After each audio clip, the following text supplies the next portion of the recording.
Bismillahirrahmanirrahim. Alhamdulillahirabbil alamin.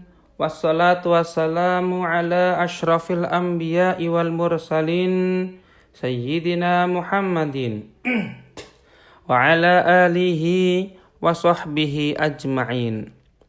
Rabbi shrah li sadri wa yassir li amri wahlul 'uqdatam min lisani yafqahu qawli. Nas'alullaha ayyuwafiqana jami'an wa ayyaftaha alaina futuhal arifin. Amin ya rabbal alamin. Alhamdulillah, pada kesempatan kali ini kita akan melanjutkan pengkajian kitab Jauhar Tauhid karya Al-Imam Burhanuddin Ibrahim bin Ibrahim Al-Qani Al-Maki, masuki bait ke-96 hingga ke-100. Qala al-muallifu rahimahullahu ta'ala wa nafa'ana bihi fid dharaini amin.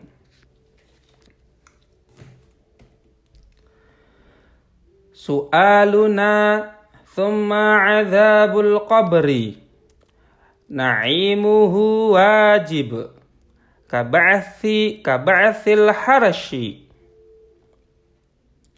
Su'aluna, pertanyaan kita, maksudnya pertanyaan malaikat mungkar dan nakir di alam kubur kepada si mayit. Pertanyaan itu mencangkup man rabbuka, siapa Tuhanmu, madinuka, apa agamamu, man nabiyuka, siapa nabimu, dan lain sebagainya. Ini termasuk rukun iman kepada yang gaib, yaitu fitnah al-qabr, yaitu ujian kubur. Thumma 'adzabul qabri, kemudian azab kubur. Setelah proses fitnah kubur, jika seseorang tidak bisa menjawab dengan benar, maka akan diazab dalam kuburnya. Bagi orang beriman, kubur akan menjadi taman surga. Bagi orang yang kafir atau munafik, kubur akan menjadi lubang neraka. Hal ini disebutkan dalam hadis-hadis sahih, seperti innal 'abda idza wudi'a fi qabrihi wa tawalla anhu ashabuhu. Hadis riwayat Bukhari dan Muslim.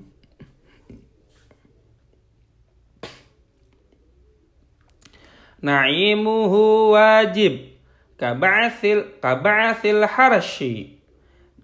Nikmat kubur juga wajib diyakini, sebagaimana kebangkitan dan pengumpulan di akhirat. Na'imuhu maksudnya kenikmatan kubur, yaitu pahala atau ketenangan yang dirasakan oleh ruh orang beriman dalam alam barzah. Wajib artinya wajib diimani, termasuk bagian dari rukun iman kepada hari akhir. Al-ba'tsu, yaitu kebangkitan jasad dari kubur. Al-harsy, pengumpulan seluruh manusia di padang mahsyar. Maka sebagaimana umat Islam wajib mengimani hari kebangkitan, mereka juga wajib mengimani adanya nikmat dan siksa kubur, meskipun tidak tampak oleh mata manusia. Maka kita bisa ambil hikmah dari bait di atas, bahwasanya pertanyaan dari malaikat di kubur serta adanya siksa dan nikmat kubur adalah hal yang pasti terjadi dan wajib diimani. Sebagaimana wajibnya beriman kepada hari kebangkitan dan padang mahsyar. Wa qul yu'adul jismu bitahqiqi an adamin wa qila an tafriqi. Wa qul yu'adul jismu bitahqiqi, katakanlah bahwa jasad benar-benar dikembalikan. Artinya pasti akan kembali kepada Allah. Wakul artinya seruan kepada setiap mukmin untuk menyatakan keyakinan ini dengan tegas. Yu'adul jismu, artinya jasad manusia yang telah mati akan dihidupkan kembali atau akan dibangkitkan oleh Allah pada hari kiamat. Bitahqiqi, secara pasti dan benar-benar terjadi, bukan kiasan atau simbolik. Ini adalah bagian dari rukun iman kepada hari akhir, bahwa manusia akan dibangkitkan dengan jasadnya, bukan hanya dengan ruhnya saja. An adamin wakila ang tafriqi, dari ketiadaan, dan ada pula yang mengatakan dari bagian-bagian yang tercerai-berai. An adamin, ada yang mengatakan bahwa jasad akan dikembalikan dari kondisi tidak sama, tidak ada yang sama sekali karena telah hancur jadi tanah.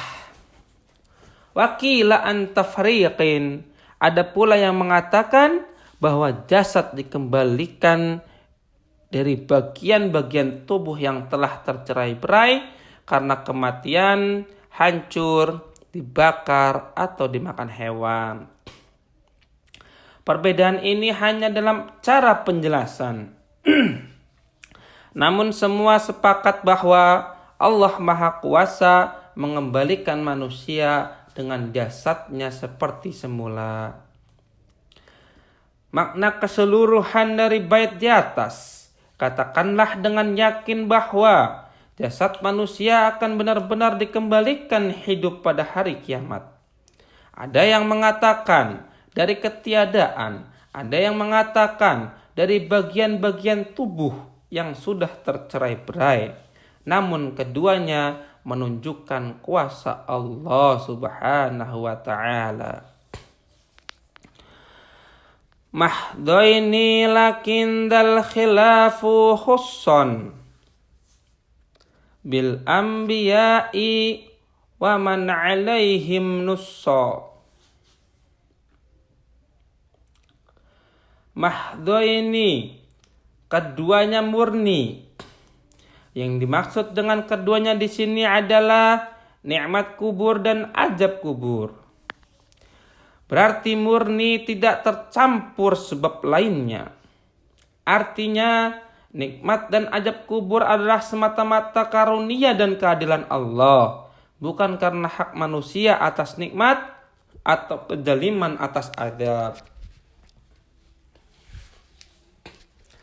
Lakin dal khilafu khusson, tetapi perbedaan pendapat ini dikhususkan.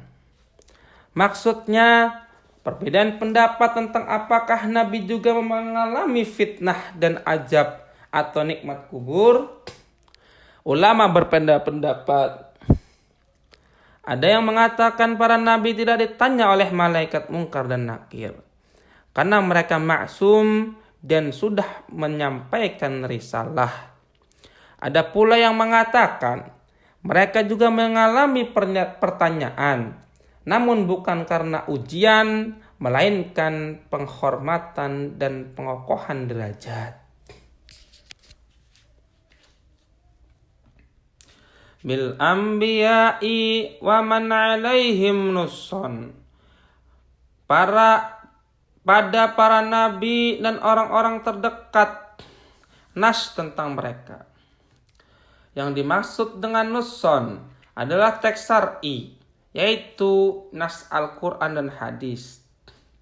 Artinya khusus untuk para nabi dan orang-orang tertentu seperti syuhada, orang yang meninggal hari Jumat dan lain sebagainya, telah disebutkan dengan nas bahwa mereka mengalami atau tidak mengalami azab atau nikmat kubur.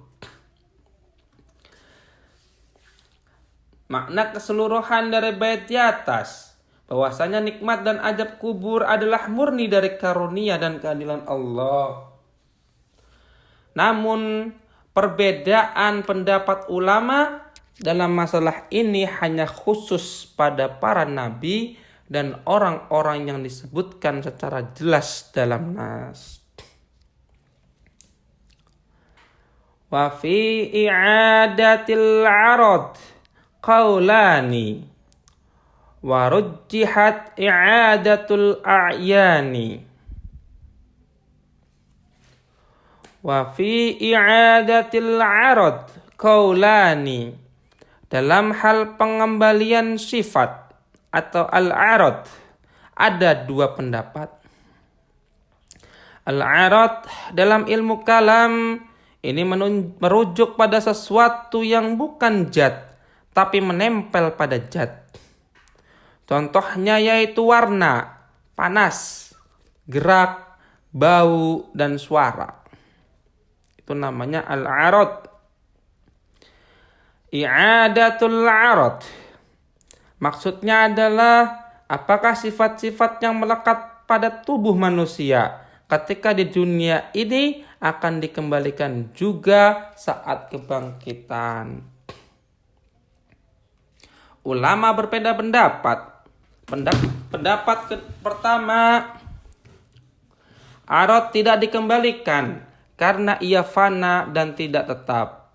Pendapat yang kedua, arad dikembalikan bersama jasad karena penting untuk kesempurnaan jasad yang dibangkitkan. Warujjihat i'adatul ayani, namun yang lebih kuat adalah pengembalian zat atau jasad fisik. Al-a'yan yaitu jama' dari ain, yaitu zat atau objek nyata seperti jasad manusia.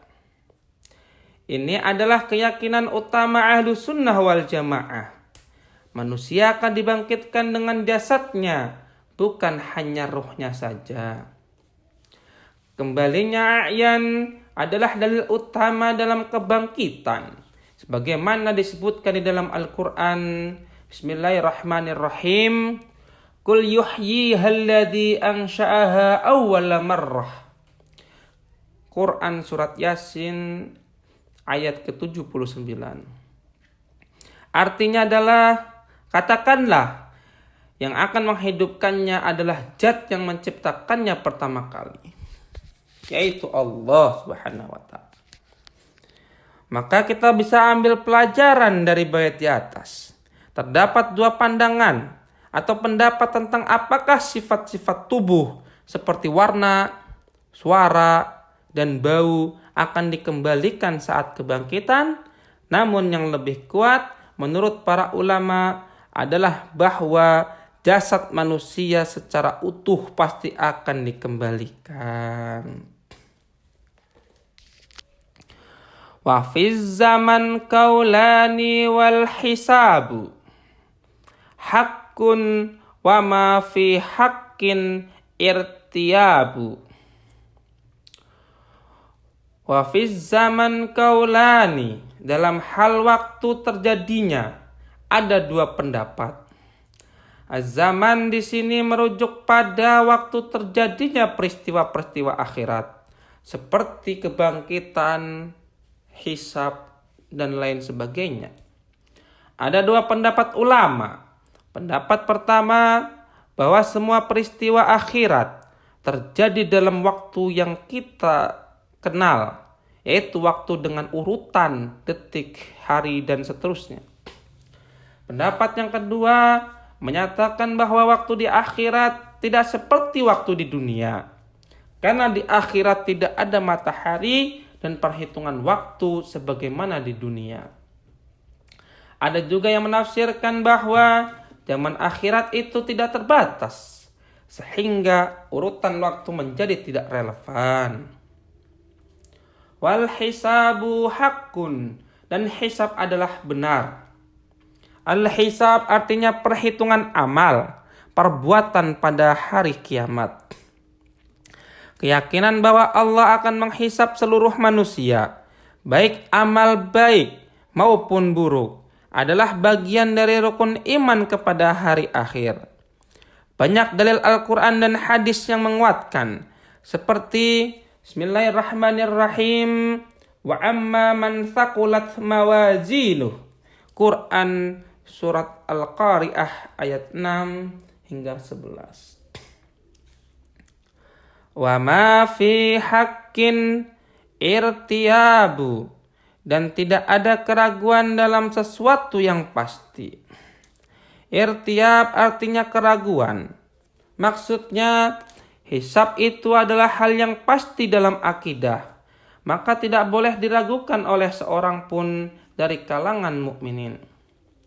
Ini adalah teguran terhadap golongan yang meragukan atau bahkan menolak adanya hisab, seperti sebagian kelompok filosof atau Mu'tazilah ekstrim. Maka kita bisa ambil kesimpulan dari bait di atas bahwasanya tentang waktu terjadinya peristiwa akhirat ada dua pendapat ulama, namun yang pasti adalah bahwa hisab atau perhitungan amal itu benar-benar terjadi dan tidak ada keraguan dalam kebenaran yang telah ditetapkan oleh syariat. Wallahu a'lam bissawab.